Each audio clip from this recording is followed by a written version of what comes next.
नमस्कार, आप देख रहे हैं रिपब्लिक भारत और मैं हूं आपके साथ गायत्री शर्मा। अनामिका पांडे भी इस बुलेटिन में मौजूद रहेंगे, लेकिन शुरुआत इस वक्त की बड़ी खबर के साथ। और बड़ी खबर आ रही है महाराष्ट्र के नासिक से, जहां पर आईटी ने रेड किए ज्वेलरी 26 करोड़ कैश बरामद हुआ है और बताया जा रहा है कि 90 करोड़ की प्रॉपर्टी के दस्तावेज भी मौके से बरामद किए गए हैं। तो ये आईटी की रेड पड़ी है नासिक में, एक ज्वेलरी शॉप पर आईटी ने रेड की है, जहां से 26 करोड़ कैश हुआ है बरामद। और जानकारी है कि आईटी की रेड में भारी मात्रा में कैश के साथ साथ 90 करोड़ की प्रॉपर्टी के दस्तावेज भी मिले हैं। तो ये बड़ी खबर आपको बता दें, नासिक में 26 करोड़ कैश आईटी की रेड के दौरान बरामद हुआ है। ज्वेलरी शॉप पर आईटी ने रेड की और 90 करोड़ की प्रॉपर्टी के दस्तावेज भी यहां से बरामद हुए हैं।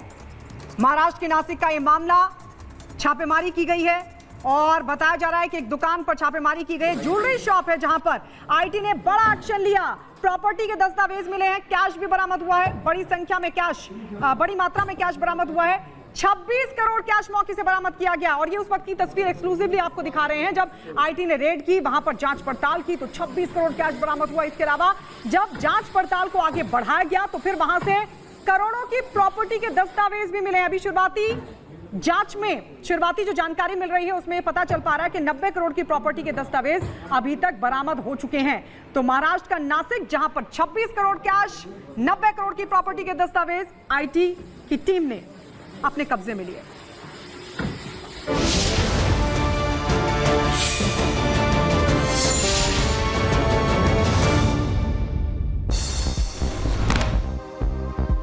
दिल्ली के विवेक विहार इलाके में बच्चों के अस्पताल में लगी आग। हादसे में 7 बच्चों की मौत, कई की हालत गंभीर, 12 नवजात बच्चों का रेस्क्यू। बेबी केयर सेंटर में आग लगने के बाद ऑक्सीजन सिलेंडर में भी हुआ था ब्लास्ट। आग लगने को लेकर जांच पड़ताल कर रही है पुलिस।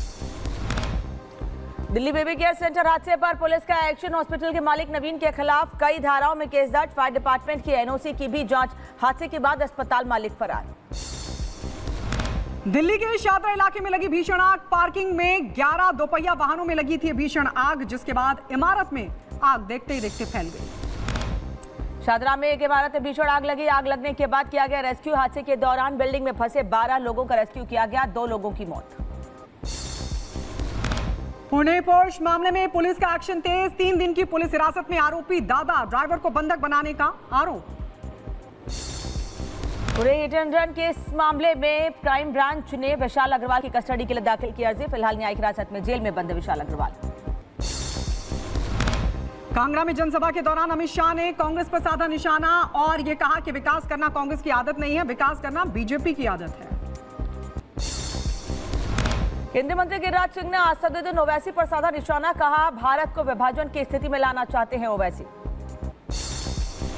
बिहार के काराकाट में एआईएमआईएम अध्यक्ष असदुद्दीन ओवैसी ने चुनावी जनसभा को किया संबोधित। बीजेपी के साथ साथ लालू यादव और तेजस्वी यादव पर भी बोला हमला। कहा, वो नहीं चाहते मुसलमानों की सियासी लीडरशिप पैदा हो जाए। छठे चरण में 61% से ज्यादा हुई वोटिंग। चुनाव आयोग ने जारी किए नए आंकड़े। कई जगहों पर बना मतदान का रिकॉर्ड। लोकसभा चुनाव के छठे चरण में उत्तर प्रदेश के अंबेडकर नगर में रिकॉर्ड तोड़ मतदान। 61% से ज्यादा हुई वोटिंग। समर्थकों ने अपने प्रत्याशियों के लिए बढ़ चढ़कर किया मतदान। उत्तर प्रदेश के बुलंदशहर में ट्रांसफार्मर में लगी भीषण आग। आग लगने की वजह से आसपास के इलाकों में बिजली सप्लाई हुई ठप। हादसे में किसी के हताहत होने की खबर नहीं। उत्तर प्रदेश के मैनपुरी में सड़क दुर्घटना में पूर्व प्रधान की मौत को लेकर परिजनों ने सड़क पर किया प्रदर्शन। हत्या की धाराओं में मामला दर्ज न होने पर परिजनों ने ये प्रोटेस्ट किया। उत्तर प्रदेश के बहराइच में बाइक सवार पिता और बेटे को अज्ञात वाहन ने मारी टक्कर। हादसे में बेटे की मौत, पिता गंभीर रूप से घायल। उत्तर प्रदेश के रायबरेली में ट्रेन की चपेट में आने से युवक की हुई दर्दनाक मौत। पुलिस ने शव को कब्जे में लेकर शुरू की जांच पड़ताल। पाकिस्तान के कोट अद्दू जिले में भीषण हादसा। ट्रक और यात्री वैन में हुई टक्कर। हादसे में 11 लोगों की मौत।